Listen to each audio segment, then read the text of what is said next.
Feche seus olhos, curva sua cabeça. Pai, muito obrigado pela Tua palavra viva, poderosa, eficaz, que nos alcança, que nos direciona, que nos ajuda, Senhor, a cumprir Sua vontade. Que hoje cada um dos Teus filhos possam sair daqui levando uma semente poderosa, Senhor, para que sua vida seja transformada e o seu mundo seja transformado a partir da vida que tem, em nome de Jesus. Amém. Amados, eu quero falar nessa noite sobre um manifesto de um espírito, de um comportamento, que muitas vezes, muitos de nós, encontramos essa personalidade na nossa caminhada. É comum, às vezes, nós nos encontrarmos em uma circunstância onde a gente olha para o nosso tempo, para o nosso momento, para a nossa geografia, e a gente descobre que nós estamos sobre ataques pesados. Eu, como pastor de igreja, a minha realidade lá no Goiás, nos últimos 40 dias, foi que inúmeras pessoas da igreja, quase que de forma sincrônica, receberam inúmeras afrontas do inimigo. Quando a gente olha para a palavra do Senhor, quando a gente olha para a Bíblia, a gente vai descobrir que a Bíblia conta histórias, a Bíblia relata histórias reais de pessoas, e por vezes você, lendo a Bíblia, você se encontra em algum personagem.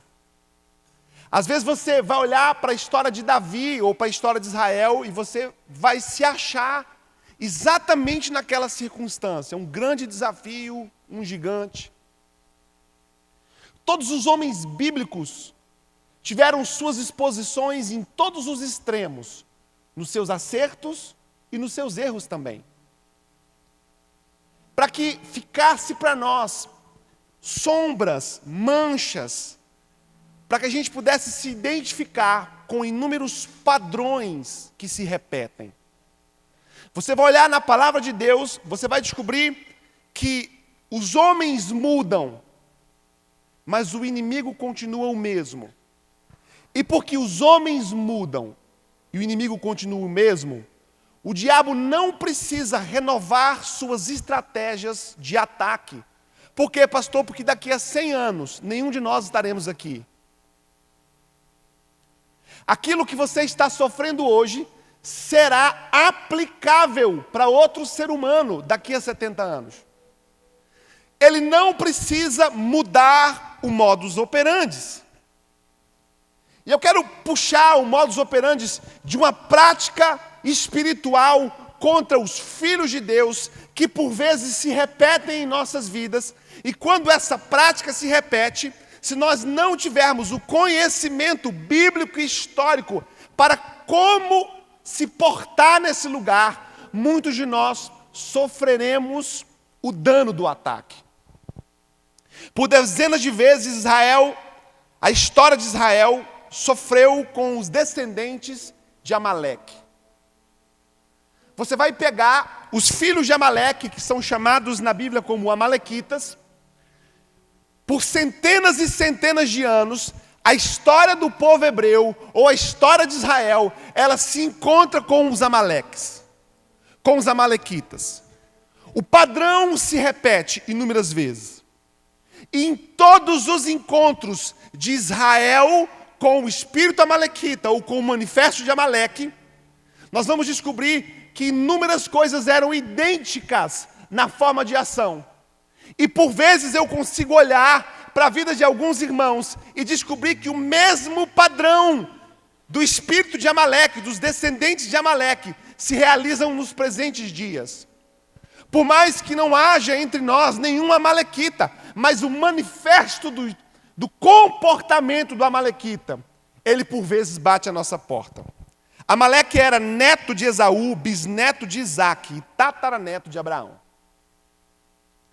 Da mesma descendência de Israel, mas há um momento em que os filhos de Amaleque resolvem se comportar de uma forma totalmente diferente daquilo que a sua descendência havia lhe ensinado. Uma escolha fatal.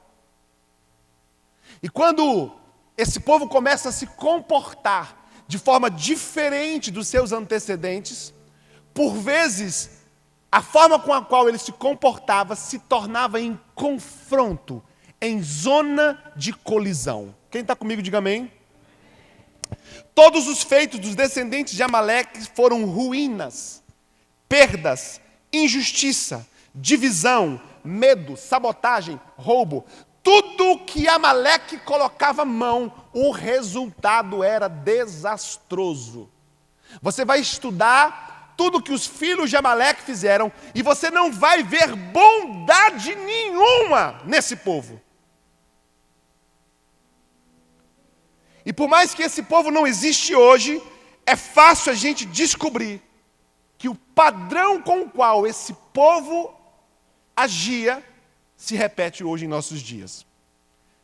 E é muito fácil você prever o futuro quando somos capazes de identificar padrões. Eu falava com um pastor essa semana, que eu estou chegando perto dele, e eu disse para ele, olha, eu tenho 12 anos que sou pastor, eu tenho 33 anos que sou cristão, e o que me difere de você é a experiência. Eu não vou te afirmar isso como verdade, mas eu quero te afirmar isso como conselho. O caminho que você está tomando, o fim dele é sabido. Por quê, pastor? Porque o padrão que você está usando já foi utilizado por homens do passado. E todas as vezes que os homens do passado usaram o padrão que você está usando, o resultado foi catastrófico. Prova para mim que usando o padrão que dá errado, na sua mão vai dar certo. É impossível. E pessoas na palavra, irmãos, facilmente podem ser representadas por padrão. Por exemplo, quando eu falo para vocês Jezabel, a pessoa tem o espírito de Jezabel. Quem já ouviu isso, irmão? Qual é a mulher que já ouviu isso? Você tem o espírito de Jezabel? É, irmão, só está problemática, viu? Levanta a mão aí que nós vamos identificar você aí. Mas nós já ouvimos isso. Não é o espírito de Jezabel, é o modus operandi, é o comportamento dela, é a forma de ser, agir, pensar e reagir. Por mais que essa mulher existiu há centenas de anos atrás, muitas mulheres no presente dia manifestam a mesma coisa que ela manifestava. Se a gente falar sobre Judas, nós estaremos falando sobre traição. Se nós falarmos sobre Tomé, nós estaremos falando sobre... Só acredito? Vendo. Não é verdade? Se falarmos sobre Davi, estamos falando sobre gigantes vencidos. Se falarmos sobre desertos, estaremos falando sobre dificuldades. Se falarmos sobre vale, estaremos falando sobre tribulação. Se falarmos sobre monte, estaremos falando sobre lugar alto. Então, na palavra de Deus, existem muitas personificações, das quais eu e você, por vezes, nos identificamos com elas. No livro de Eclesiastes, capítulo 1, versículo 9, nos mostra que os padrões se repetem. Diz assim, o que foi tornará a ser, e o que foi feito se fará novamente, não há nada de novo debaixo do sol. Tudo que você está vendo acontecer, não se iluda, não é novo para você, mas há 300 anos atrás foi novo para alguém também.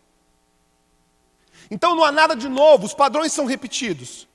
E por vezes, o manifesto de Amaleque, ele bate a sua porta e você não consegue fazer a percepção do que está acontecendo.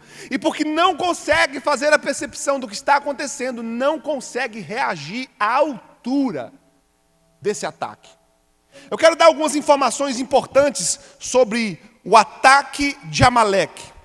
Um dos principais padrões do ataque de Amaleque é que o padrão é que sejamos atacados exatamente no momento mais próximo do cumprimento de uma palavra. Quanto mais perto você estiver do cumprimento de uma palavra divina, maior será a intensidade de um ataque sobre você. Por isso é que todo ataque não pode ser gerador de espírito vitimista em você, mas precisa despertar em você o espírito de guerreiro. Você não pode se sentir ofendido porque está recebendo ataque, mas você precisa entender que quando o ataque é manifesto sobre você, em inúmeros padrões bíblicos, todos esses ataques foram feitos no momento mais perto de uma vitória. 2 Samuel 1:1 diz assim: depois da morte de Saul, Davi retornou de sua vitória sobre os amalequitas. Fazia 2 dias que ele estava em Ziclag. Davi chega em Ziclag, irmãos, escuta. Davi chega em Ziclag. E é o único lugar na Bíblia que você vai ver os valentes de Davi manifestar espírito de amargura. Seu povo havia sido roubado, suas mulheres haviam sido levadas, seu patrimônio havia sido levado. Ele recebe uma investida dos amalequitas que levam tudo que ele tem. 5 dias depois, Davi está recebendo a coroa de Saul em suas mãos. Diante da sua maior frustração, 5 dias depois, ele encerra um período de 12 anos de perseguição. Deixa eu dizer alguma coisa sobre você, para você. Davi recebe a unção de rei, mas não senta no trono para reinar. Coisas espirituais, por vezes, levam tempo para amadurecer no natural. Todos nós estamos gestando palavras espirituais. Escute o que o pastor quer te ensinar essa noite. Todos nós estamos gestando palavras espirituais. Mas aquilo que por vezes se manifesta no mundo espiritual de imediato leva tempo para acontecer no natural. Davi recebe o óleo pela mão de Samuel e pela palavra de Deus. Ele é estabelecido rei em Israel. A Bíblia diz que o Senhor havia rejeitado Saul para que reinasse. Mas mesmo Saul sendo rejeitado, ele continuou no trono por 12 anos. E Davi fugindo pelos mesmos 12. Por 12 anos Davi foge. Fica sem família, sem casa, sem reino, sem paz, sem liberdade, sem nome. Todos os seus atos em direção a Saul foram de justiça e bondade.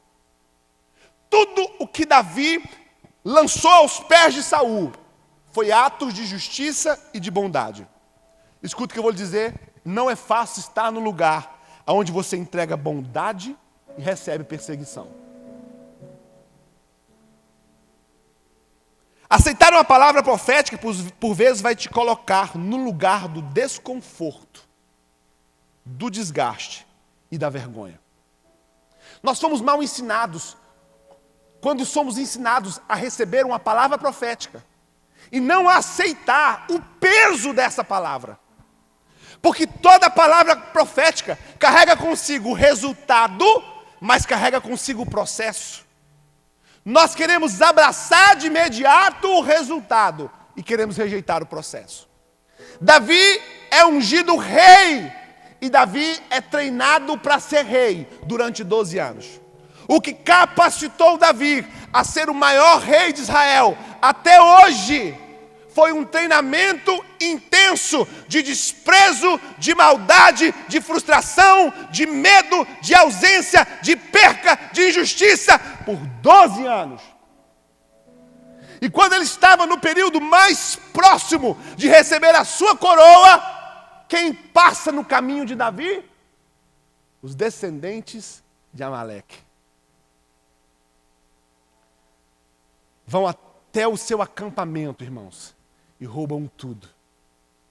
Davi não sabia que aquela afronta do diabo, que aquela afronta dos descendentes de Amaleque, era a última batalha que ele venceria até sentar no trono. Deixa eu dizer uma coisa para você, você não sabe qual é a sua última batalha. Até que a promessa se cumpra. Então você vai precisar lutar todas as batalhas como se fossem as últimas.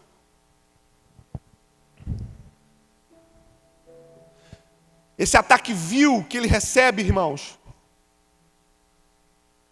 mostra que um dia mau será precedido de um dia bom. Se você está vivendo o dia mau hoje, eu quero dizer que o próximo dia que lhe aguarda é o dia da boa notícia.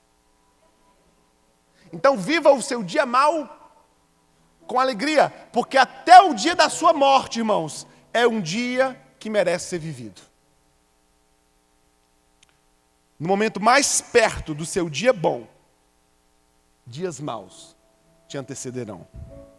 E eu quero deixar uma frase para você tatuar no seu coração: dias maus devem ser vencidos e dias bons compartilhados. Davi sai com 600 homens. Davi sai em busca da sua casa com 600 homens. No meio do caminho, 200 homens. 1 Samuel 30, 22. Mas todos os maus e vadios que tinham ido com Davi disseram: uma vez que não saíram conosco, não repartiremos com eles os bens que recuperamos. No entanto, cada um poderá pegar sua mulher e seus filhos e partir. Davi sai com 600 homens em busca da sua família, em busca da restituição daquilo que havia sido roubado. No meio do caminho, 200 homens falam: nós estamos cansados e nós não vamos mais. Davi larga 200 homens e parte com 400. Com os 400 homens, ele vence o exército de Amaleque, recupera tudo que tem e recupera os despojos. Aí os 400 homens viram e dizem assim para Davi: Davi, os 200 que ficaram para trás não receberão despojos.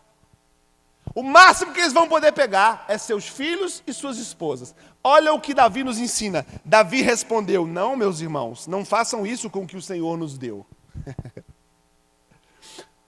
O coração dele era muito diferenciado, irmãos. Enquanto 400 homens viram a vitória da sua guerra, do seu esforço, Davi vê a guerra de cabeça ao contrário. E diz: vocês estão pensando errado.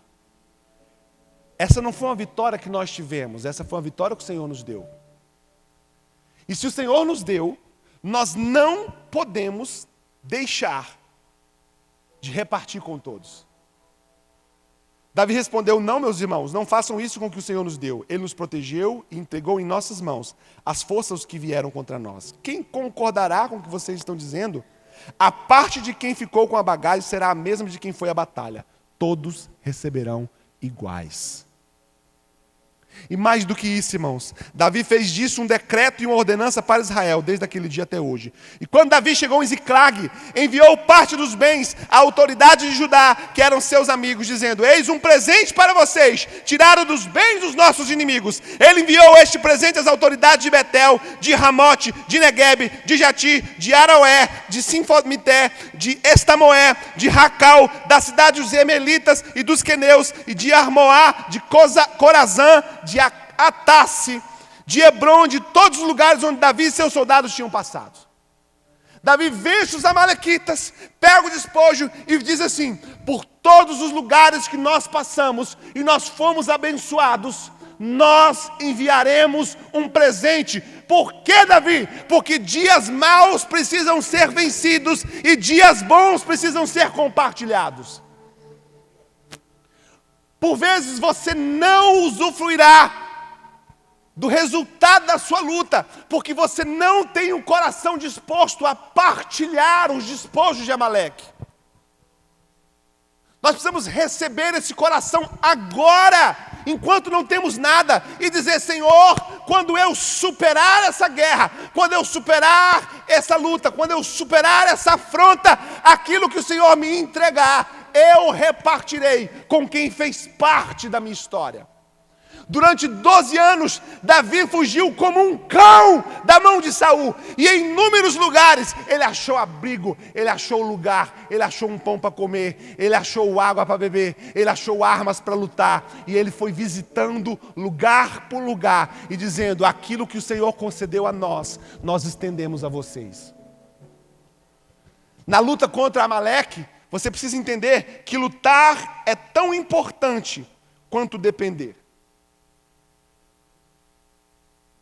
Uma coisa não compete com a outra. Lutar e depender não estão em zona de confronto. Você não pode escolher depender e não lutar. Você precisa aprender que lutar é tão importante quanto depender. Quando a gente olha a história do povo hebreu preso no Egito, e o Senhor levanta Moisés para libertá-los, depois de 400 anos eles esperam pela liberdade, e quando eles saem em liberdade, quando eles estão dando os primeiros passos fora do Egito, em direção à terra prometida, qual é a primeira coisa que acontece com eles? Um ataque de Amaleque.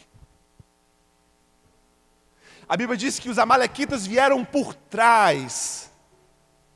Êxodo 17:10, Josué foi então lutar contra os amalequitas, conforme Moisés tinha ordenado. Moisés, Arão e Hur, porém, subiram ao alto monte da colina. Escuta, duas coisas acontecendo paralelamente, porque uma depende da outra. Na sua guerra contra Amaleque, você precisa viver a dependência espiritual, mas não pode abrir mão do seu direito de lutar. A Bíblia diz que Moisés enviou José à guerra e tomou a posição espiritual da guerra. Enquanto Moisés mantinha as mãos erguidas, os israelitas venciam. Quando, porém, as mãos abaixava, os amalequitas venciam. Esse padrão se repete, irmãos. Para que a sua luta seja vitoriosa, você precisa aprender a erguer as mãos de forma espiritual. Se você só luta e não ergue as mãos em dependência, Amaleque vence. Por que muitos de nós estamos perdendo a guerra contra Amaleque? Porque nós estamos optando somente por guerrear. E estamos esquecendo a parte de levantar as mãos como quem depende. E a vitória da guerra no mundo físico só foi possível porque alguém no mundo espiritual gerou o comportamento da dependência. Muitos cristãos estão claudicando, estão tropeçando em suas guerras, porque estão com seu coração lutando, guerreando, tudo bem, mas o seu espírito está fazendo o quê? O seu espírito precisa te posicionar em dependência. Porque a dependência é que vai gerar a vitória do campo de batalha. Quem está comigo, diga amém, irmãos. Quando as mãos de Moisés já estavam cansadas, eles pegaram a pedra e colocaram debaixo dele, para que ele não se assentasse. Arão e Hur mantinham erguidas as mãos de Moisés, um de cada lado, de modo que as mãos permaneceram firmes até o pôr do sol. Que aprendizado a gente tem dessa guerra contra Amaleque? Ações espirituais determinam o andar da guerra. Mas a guerra será necessária. Então, o andar da guerra que você está vivendo depende do seu comportamento, das suas ações espirituais. Segundo, na comunidade nós encontramos forças para manter as mãos de pé. E aí é onde a gente, às vezes, erra no nosso processo de vitória contra Amaleque. Por quê? Porque a gente se exclui da comunidade. A gente entra em desafio espiritual, a gente se exclui da comunidade. Irmão, é na comunidade, é aqui que você vai encontrar alguém que vai ajudar a colocar a sua mão de pé. É na adoração que você vai colocar a sua mão de pé. É na palavra que você vai colocar a sua mão de pé. É servindo que você vai colocar a sua mão de pé. É adorando que você vai colocar a sua mão de pé. Você não pode abrir mão do convívio da comunidade, porque Moisés, mesmo sendo aquele que falava com o Senhor face a face, Moisés, mesmo tendo um exército gigantesco lá embaixo lutando, ele dependeu de Arão e de Hur. E olhe para mim, e todo aquele povo que estava lá embaixo do monte lutando, dependiam de dois homens que estavam dispostos a levantar as mãos de Moisés. Entre nós, irmãos, existe uma codependência. E Deus faz questão de gerar isso. Por quê? Porque no evangelho, na vida de evangelho, você pode ser o que quiser ser, mas mesmo podendo ser tudo, ninguém pode ser nada sozinho. Parte da minha vitória está nas tuas mãos e parte da tua vitória está nas minhas. E se nós não estivermos dispostos a nos dar as mãos, tu morres sem vitória e eu morro também. Parte da minha solução está na força da tua oração. Está na palavra que você vai me dar. Está no ânimo que você vai me dar. Não abram mão da convivência da comunidade. Não abram mão da eclésia. Não abram mão. Irmãos, nós somos defeituosos. Se alguém virar para mim e falar assim, pastor, tem uma igreja ali que é perfeita. Eu digo assim, então sai de lá logo antes que você estrague ela. Mas mesmo sendo imperfeitos, as nossas divergências precisam ser menor do que aquilo que é a maior, que é a nossa convergência em Cristo. E nós precisamos aprender a priorizar a convergência que é Cristo e a minimizar a divergência. Se é flamenguista, o outro é vascaíno, é a divergência. Mas aqui somos todos um em Cristo. E a gente precisa ter maturidade para viver e entender isso. Quem está comigo, diga amém, irmãos. O fato de termos um Moisés com as mãos erguidas não significa largar espadas. E aí sabe o que acontece, irmãos? Tem gente que é só espiritual. Estou orando, pastor, estou jejuando. Eu lembro uma vez que uma irmã cheguei na igreja, a irmã... Ô pastor, tudo bem, irmã, angustiado? Eu falei, tudo bem, meu irmão. Nossa, pastor, meu marido está agitado. Meu marido está nervoso, meu marido está... Nossa, pastor, estou jejuando, estou orando, e estou no propósito. E o marido dela era um santo, irmãos. Cara bacana. Eu falei, não tem lógica, não bate com a personalidade dele. Estou de 21 dias de jejum, pastor, de oração, meu marido acalmar. Eu falei, irmã, quanto tempo tem que vocês não namora? Pastor, tem uns 60 dias. Então faz assim, irmã. Faz uma buchada hoje e come. Pode suspender o jejum, por minha conta.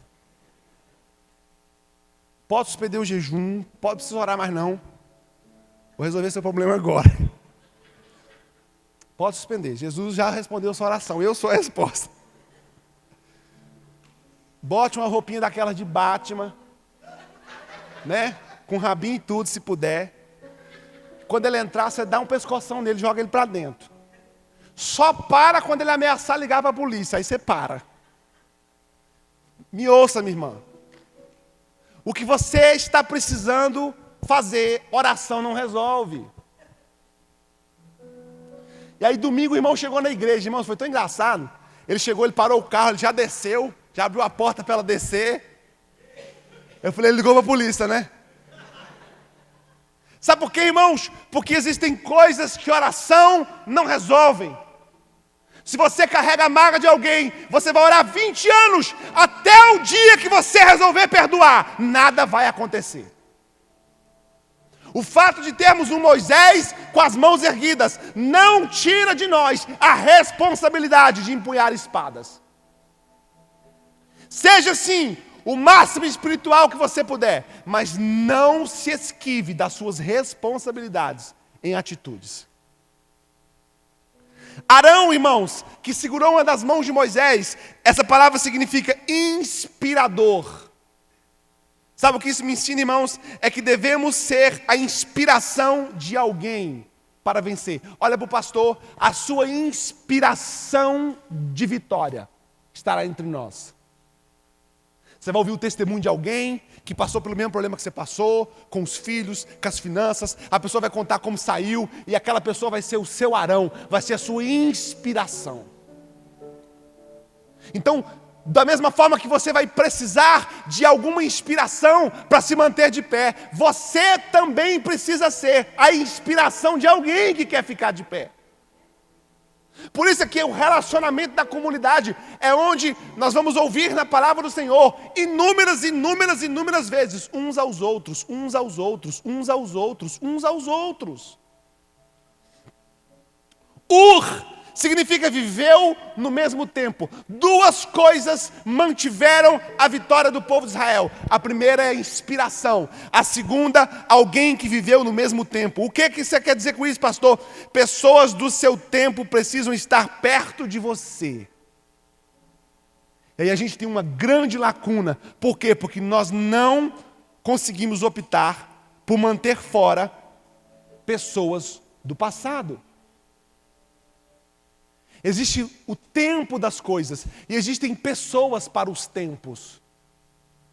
Muitos de nós, irmãos, não estamos vencendo Amaleque porque estamos trazendo pessoas do passado para projetos do futuro.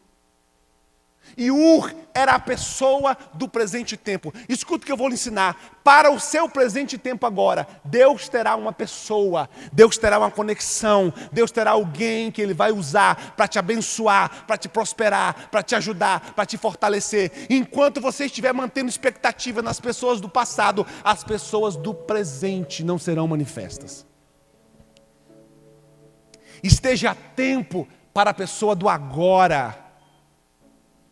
Ur foi a pessoa do presente tempo. E aceite, irmãos, que por vezes Deus colocará e tirará pessoas da sua vida. E todas as vezes que Ele colocar será bênção, e todas as vezes que Ele tirar será também.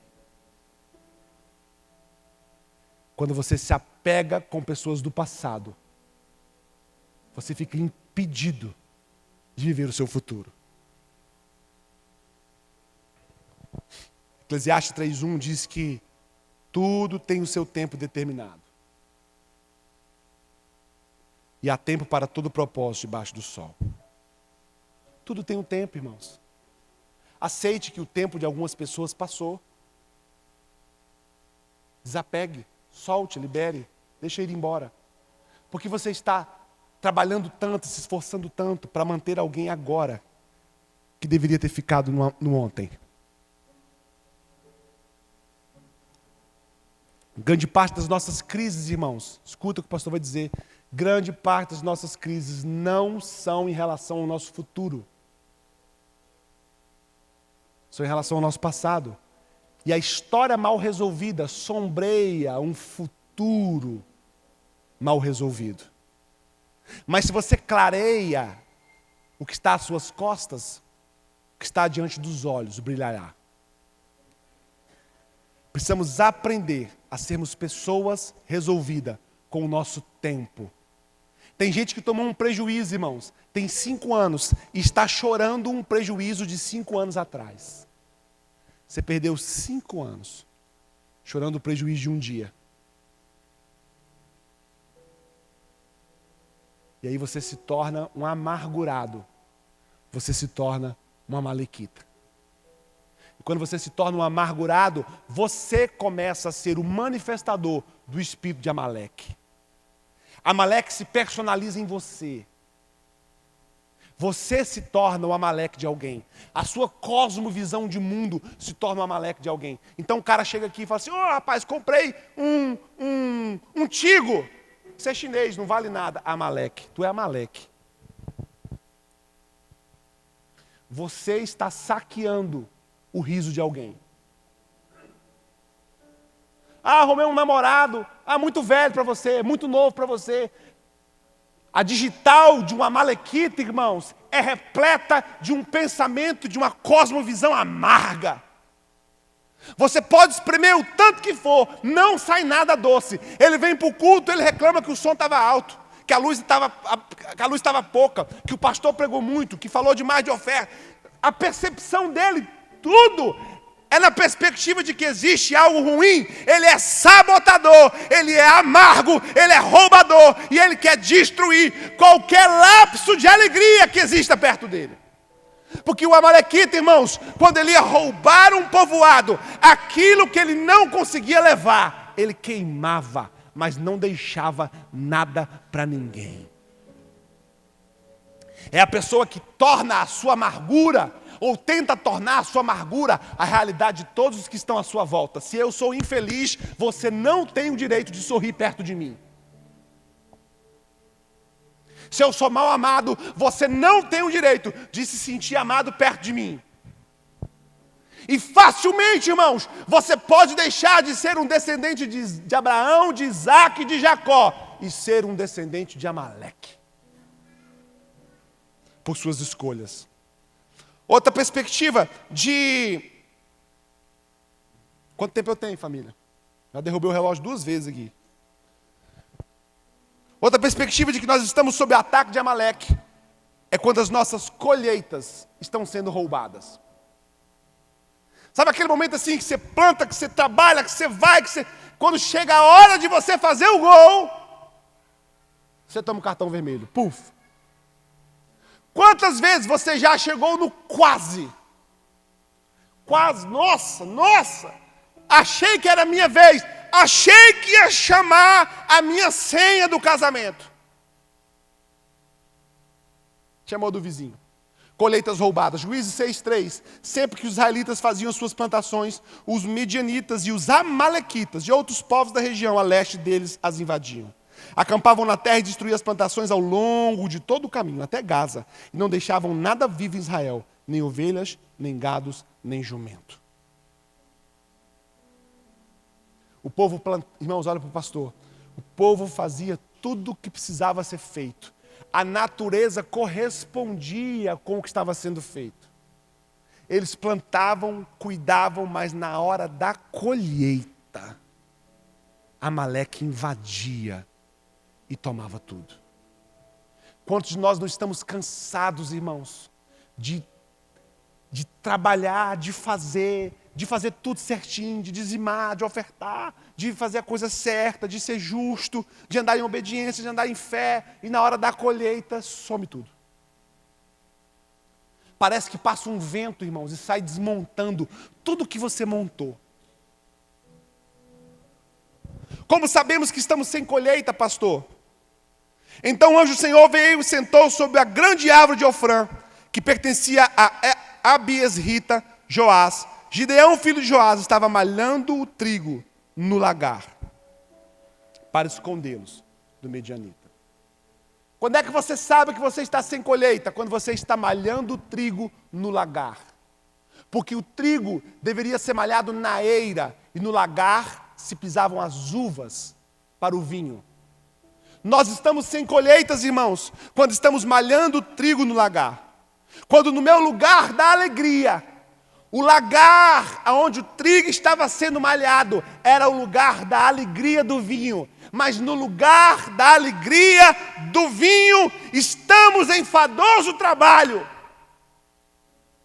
Você está fazendo a coisa certa no lugar errado.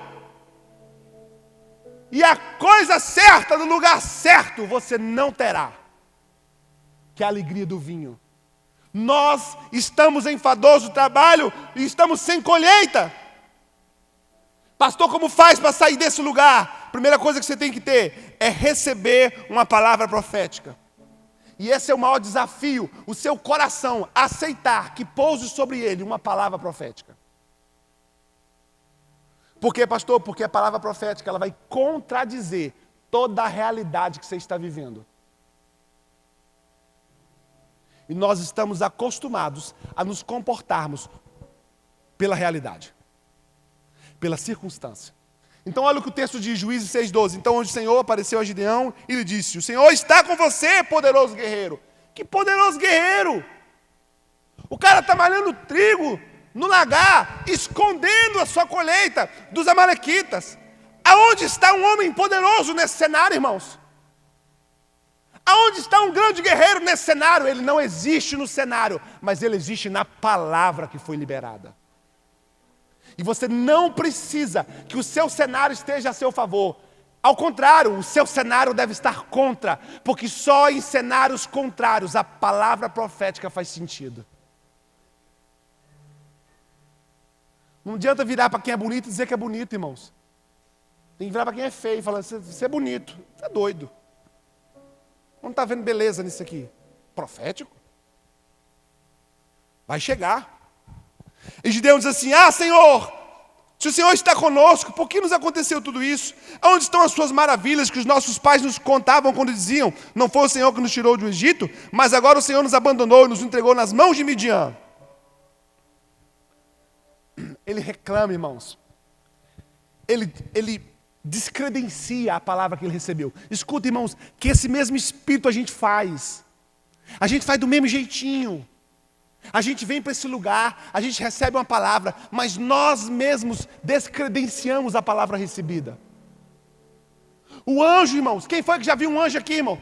Quem de vocês já teve um anjo que apareceu na sua cama para falar contigo?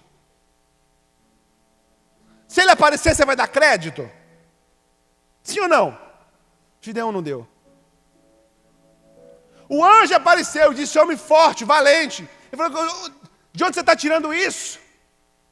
Se nós somos fortes e valentes, olha o que está nos acontecendo. Aonde está o Deus que os nossos pais diziam que com força e poder os tirou do Egito? Sabe o que o anjo faz, irmãos? O anjo desconsidera a reclamação e reafirma a palavra. Ele diz assim, o Senhor se voltou para ele e disse, com a força que você tem, vai libertar Israel das mãos de Midian.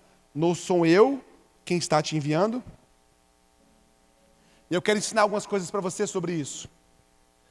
Primeira coisa, ninguém sabe a força que tem até que precise ser forte. Então, você por vezes está diminuindo-se do seu lugar. Porque quando você for obrigado a ser forte, você vai descobrir a força que você tem. Segunda coisa que eu quero te dizer, a palavra que te envia, te mantém e te sustenta.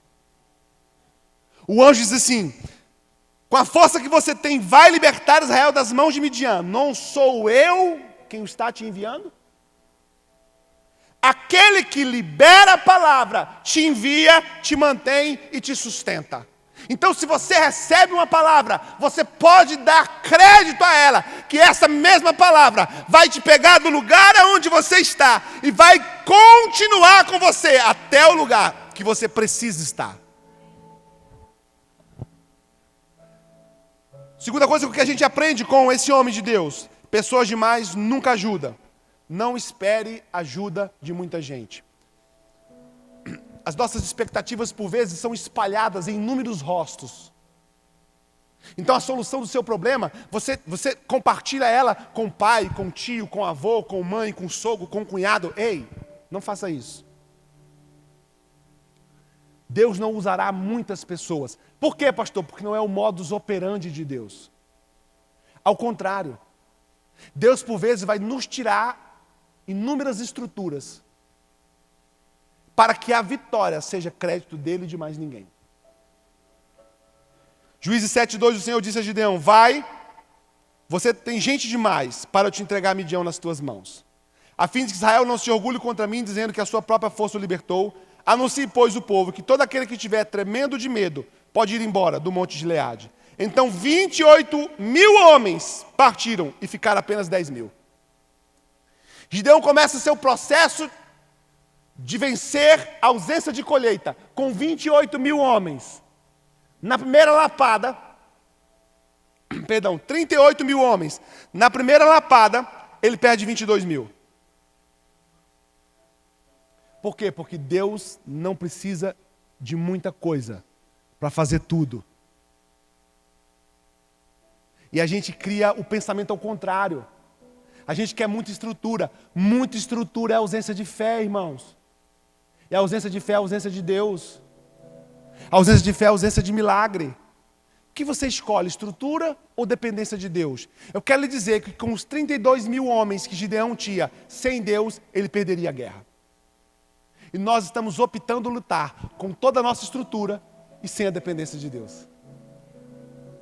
Mas o Senhor tornou a dizer a Gideão, ainda há gente demais, desça com eles à beira d'água, e eu separarei os que ficarão com você. Se eu disser esse irá com você, ele irá, mas se eu disser esse não irá com você, ele não irá. Assim Gideão levou os homens à beira d'água, e o Senhor lhe disse, separa os que beberam a água, lambendo como faz o cachorro, daqueles que se ajoelharam para o beber.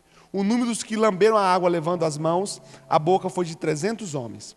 Todos os demais se ajoelharam para beber. O Senhor disse a Gideão, com os 300 homens que lamberam a água, livrarei você e entregarei os midianitas nas suas mãos. Mande para casa todos os outros homens. E aí, eu volto a dizer, dali para frente, Gideão caminha com 300 homens, porque eram os 300 homens do seu futuro. De 32.000 homens, Deus anulou 31.700 e deixou 300. Por quê? Porque você não precisa ter agora nada mais do que as pessoas do seu futuro. Tenha perto de você pessoas que têm o mesmo espírito. Pessoas que estão na mesma vibração que você. Pessoas que estão na mesma sintonia que você. Pessoas que estão recebendo a mesma revelação que você está recebendo. Pessoas que estão andando no mesmo compasso que você está andando. Pessoas que estão na mesma vibe que você está. Se você vê que alguém está numa vibe diferente, não caminhe com essa pessoa. A pessoa está andando numa revelação diferente, não caminhe, irmãos. Deus separou 300 homens que desceram a boca sobre as águas. Só isso. Eles fizeram uma coisa igual. E porque fizeram uma coisa igual, foram reunidos para um propósito. Observe quem está fazendo o mesmo que você está fazendo e se ajunte a esse. Sua obediência à voz de Deus será mais forte do que um grande exército. Não negocie a obediência. Você acha que foi fácil para Gideão largar 22 mil, depois largar 9.700? Como assim, Senhor? O Senhor está mandando eu ir para uma guerra e está me tirando a estrutura. Exatamente isso. A escolha é sua. Obedece ou faz do seu jeito.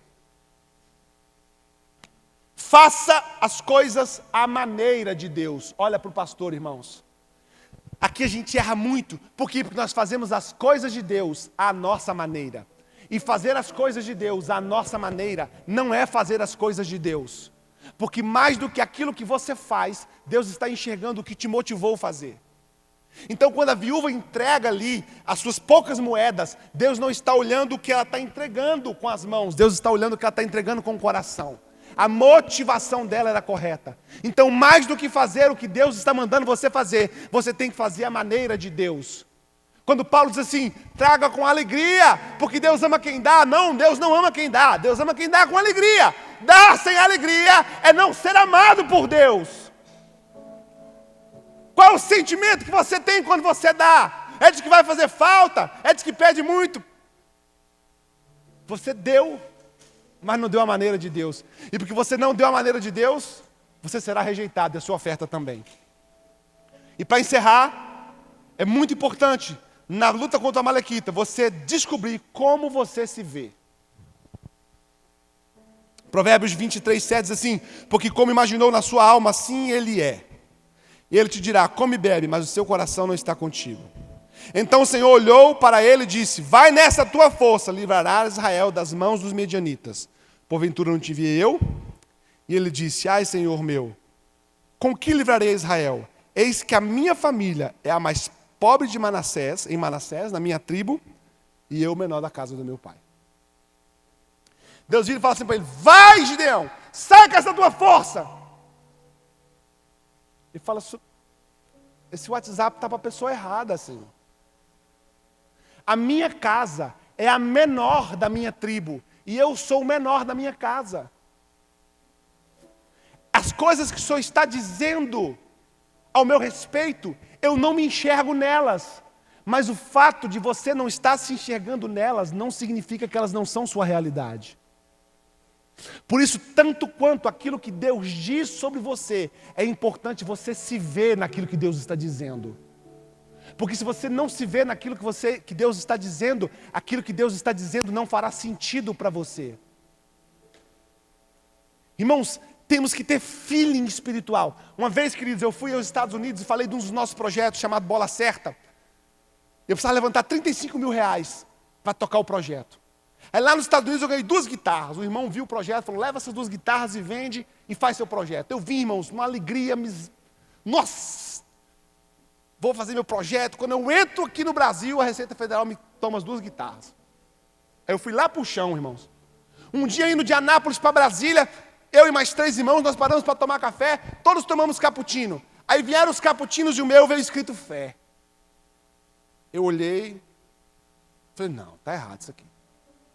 Deus está querendo falar alguma coisa comigo aqui sobre fé. Os irmãos riram de mim, eu falei, não. Por que só o meu veio com fé? Não.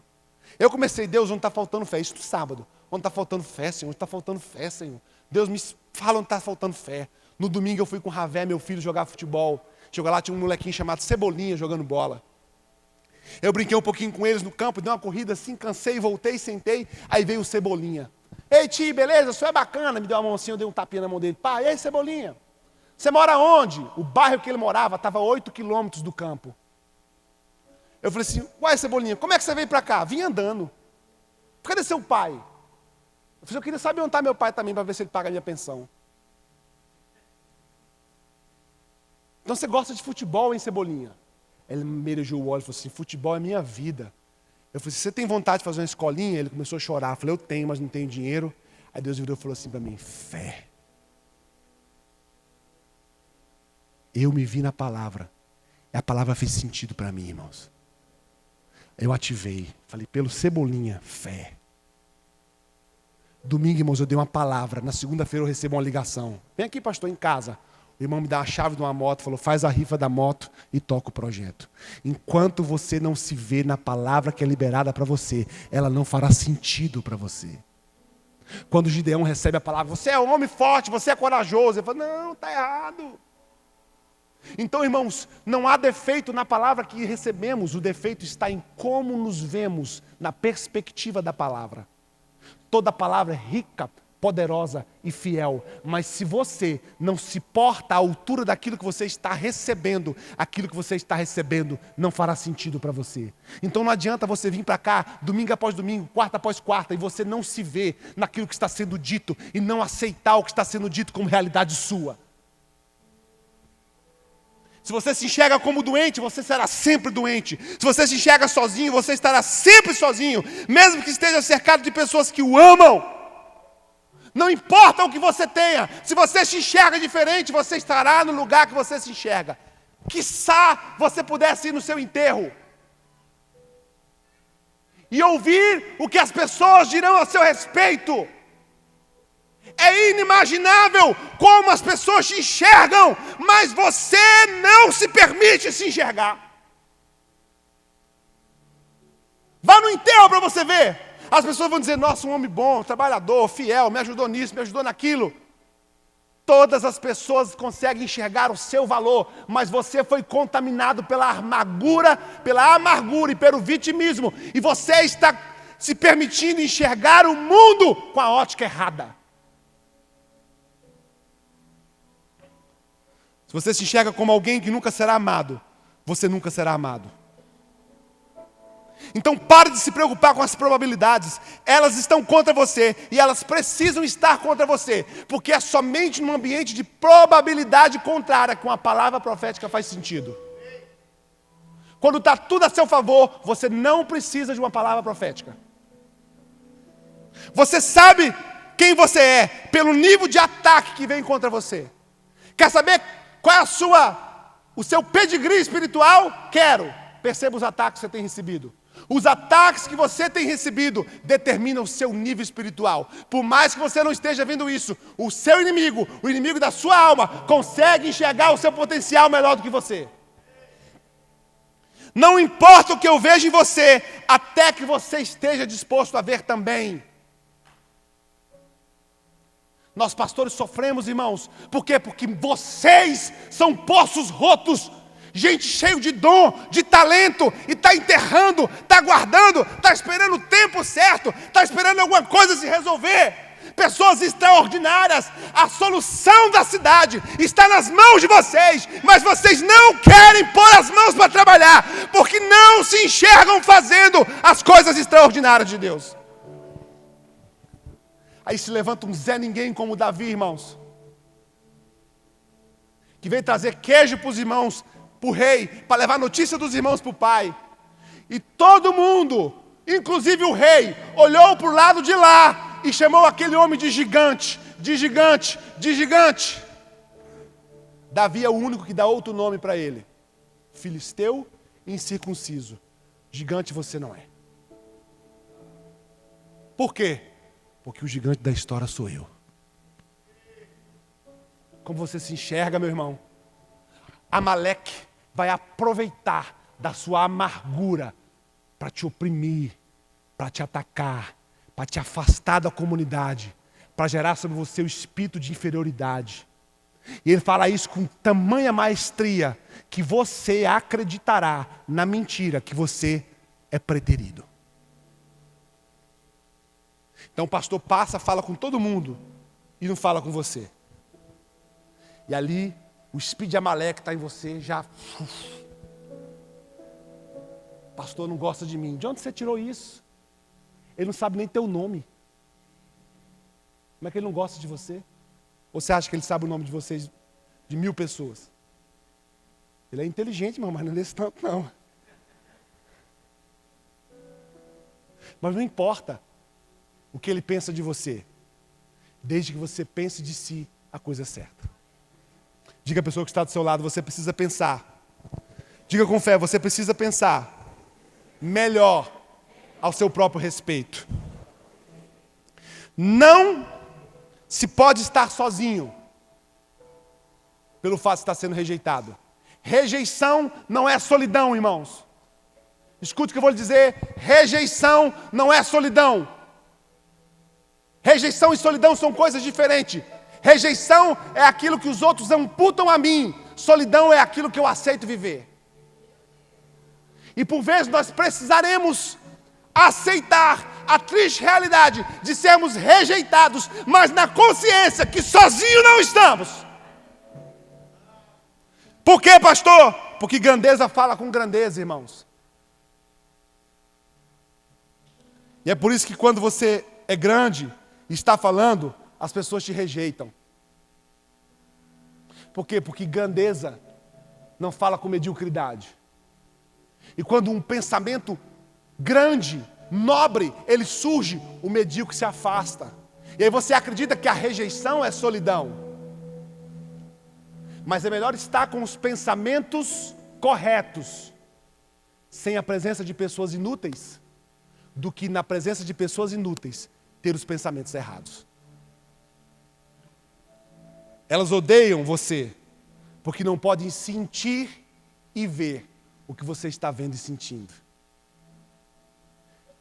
Por vezes, eu sento, irmãos, como pastor de igreja, eu sentei um dia, no aniversário da igreja, eu sentei com os irmãos da liderança, falei, ó, é o seguinte, nós vamos fazer a festa assim, assim, assim, assim, assim. Aí um pastor meu levantou e falou assim, pastor, isso não vai dar certo não, vai dar muito trabalho.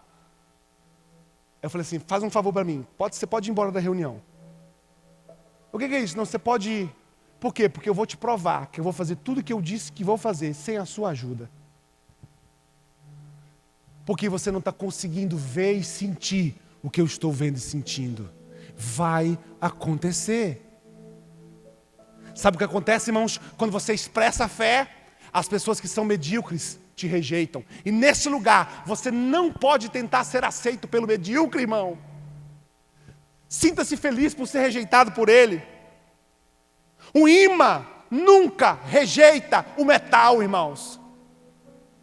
Apresente-se diante de Deus com bons e nobres pensamentos e o reino te atrai. O plástico se afasta do imã. Procure pessoas com a sua grandeza e elas serão atraídas por você. E permita que todo espírito de Amaleque que te cerque, você o rejeite.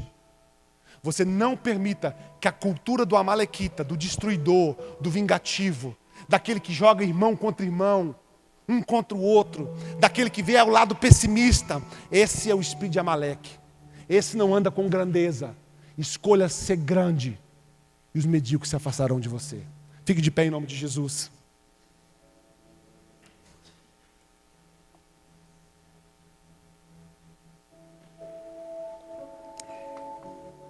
Talvez hoje você esteja vivendo um ataque de Amaleque. Olha para o pastor. Talvez agora você esteja vivendo um ataque de Amaleque. Agora, nesse exato momento, você está recebendo a investida do inimigo. Na sua empresa, na sua casa, no seu trabalho, na sua família, no seu casamento. Talvez este seja a geografia, o cronos desse ataque. Quando a Bíblia diz que Davi recebeu o ataque de Amaleque em Ziclag, e todas as suas mulheres, suas crianças, seus animais foram levados. E ele chegou com os seus valentes. A Bíblia diz que os valentes de Davi, porque estavam cheios de amargura, cogitaram matar Davi, imputando a Davi a culpa daquele acontecimento. E a Bíblia diz que Davi chorou até não ter mais forças para chorar. Chora, irmão, fica à vontade. Só não se entregue à amargura. Os valentes de Davi se entregaram à amargura e cogitaram matar Davi. Mas Davi buscou uma palavra de Deus. E pela palavra de Deus, Davi deu os seus primeiros passos. e venceu. Se você hoje está vivendo a sua guerra contra Amaleque, eu quero liberar uma palavra sobre você em oração. Eu quero te convidar a vir aqui à frente.